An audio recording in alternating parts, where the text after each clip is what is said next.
Come back to my next class. The next topic we'll be looking at is plasma proteins in health. Plasma proteins in health. Now, what are blood plasma proteins? First of all, let's look at blood plasma. Blood plasma contains about 8% solids, which has 7% albumin. Blood plasma contains 8% solids. Now, out of the 8% solids, 7% is what? Albumin. The different plasma proteins are, we have the albumins, we have the globulins, we have the fibrinogen. Now, usually, total plasma proteins are 6 to 8 grams per 100 ml with albumin. And the globin ratio is 1:7:1. Now, the proteins which are present in the human blood plasma. So the proteins which are present in the human blood plasma are a mixture of simple proteins, glycoproteins, lipoproteins, and other conjugated proteins called plasma proteins. Salt precipitation, immunological techniques, and electrophoresis are used to separate these different fractions of proteins. So we'll quickly look at types of plasma proteins. So types of plasma proteins. The three significant plasma protein fractions are as follows. The albumin, we have the globulin, we have the fibrinogen, which we have mentioned before. Now, for a satisfactory resolution by electrophoresis, now we have these fractions are separated as follows. Albumin has the highest constituents in these plasma proteins now, which is about 55.2%, followed by the globulins. That globulin now will have different fractions of it. We have the alpha 1, the alpha 2, the beta, and the gamma globulin.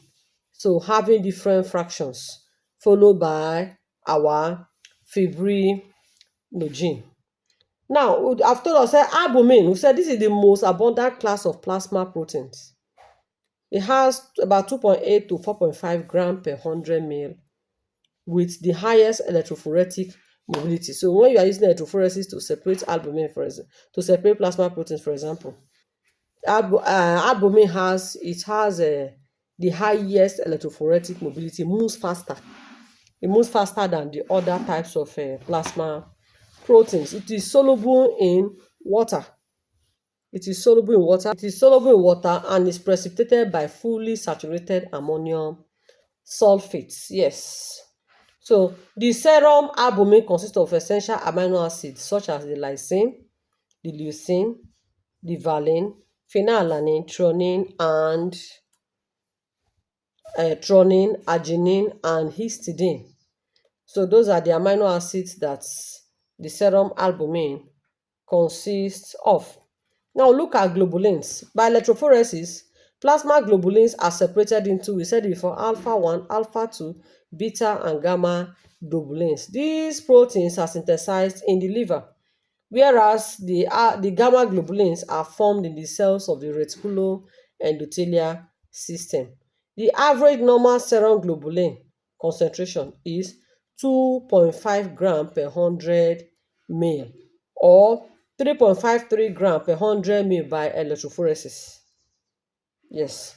So we have talked about different components of the globulin. We have the alpha 1, alpha 2, the beta, and the gamma. Then we'll look at the fibrinogen.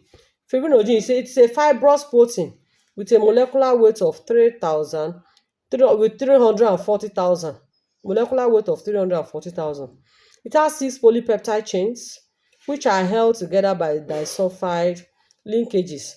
Thrombin converts fibrinogen into fibrin cloth, okay, which plays a vital role in the clotting of the blood.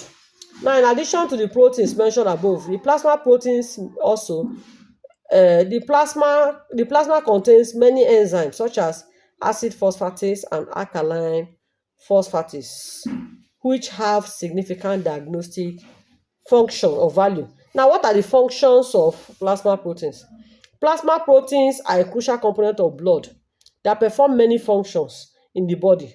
They are produced in the liver and circulate in the blood, which is vital in maintaining our overall health. Now, we are going to be exploring the functions now. 1. One of its function is for protein nutrition.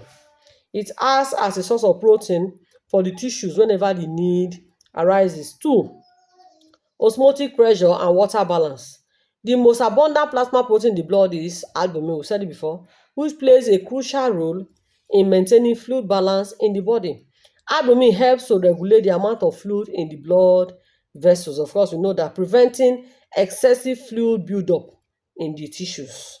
It creates an oncotic pressure which draws fluid back into the blood vessels. It prevents fluid from accumulating in the tissues, which can lead to edema. Yes, which can lead to edema, a condition where excess fluid builds up in the body. It also helps to maintain blood pressure. Albumin, it helps to maintain blood pressure, helps to prevent a drop in blood pressure by regulating the amount of fluid that is being regulating the amount of fluid in the blood vessel. So when there is a decrease in blood volume, albumin draws fluid back into the blood vessels, which helps to maintain blood pressure.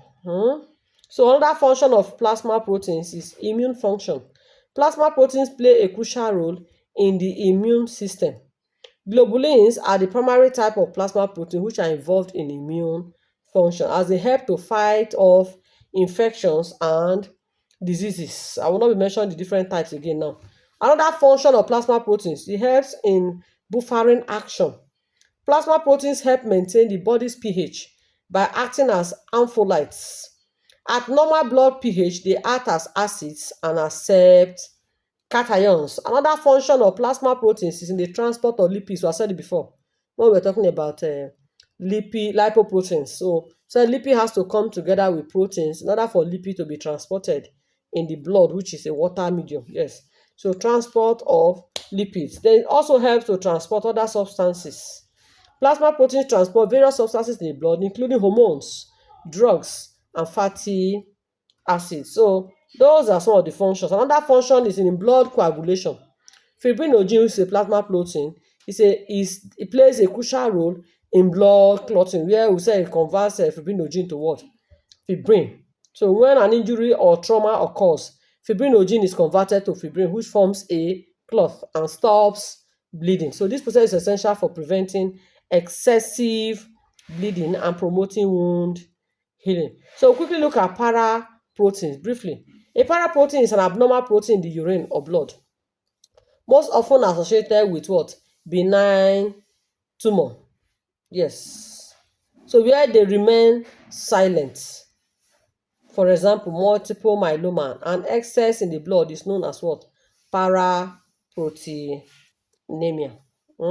We have different types of, we have the light chain, we have the heavy chain paraproteinemia, we have the whole immunoglobulin paraproteinemia.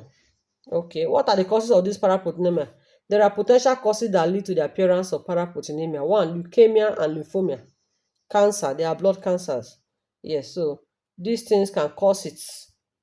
These things can cause paraproteinemia. Under the leukemia and lymphoma, we have myeloma is there, plasmacytoma is there, lymphoplasmacytic lymphoma is there. So we also have the idiopathic cause, which is of no origin. So it does not really have cause. Either no cause can be identified, or the condition will develop into leukemia or lymphoma. So for no reason, you just see paraproteinemia. So it can be idiopathic, which is no known cause, or it can have a known cause, which is leukemia and lymphoma, where you now start seeing appearance of paraproteinemia. So there are so many the diagnosis of paraproteinemia. We have blood testing, where serum protein electrophoresis is done, serum immunofixation is done, determination of the hematocrit is done, blood viscosity analysis is done, urinalysis is also part of it. Yes, urinalysis for the best results, 24-hour urine is required. Immunoglobulin levels A, G, M, and D are also checked. Identification of normal and abnormal proteins. Then identification of light and heavy chains. Yes. There are some other investigations, but we will not be talking much about that. Then what are the significance of Bence-Jones proteins? The Benjo's protein urine test is used mainly to diagnose and monitor multiple myeloma. Yes, a blood cancer.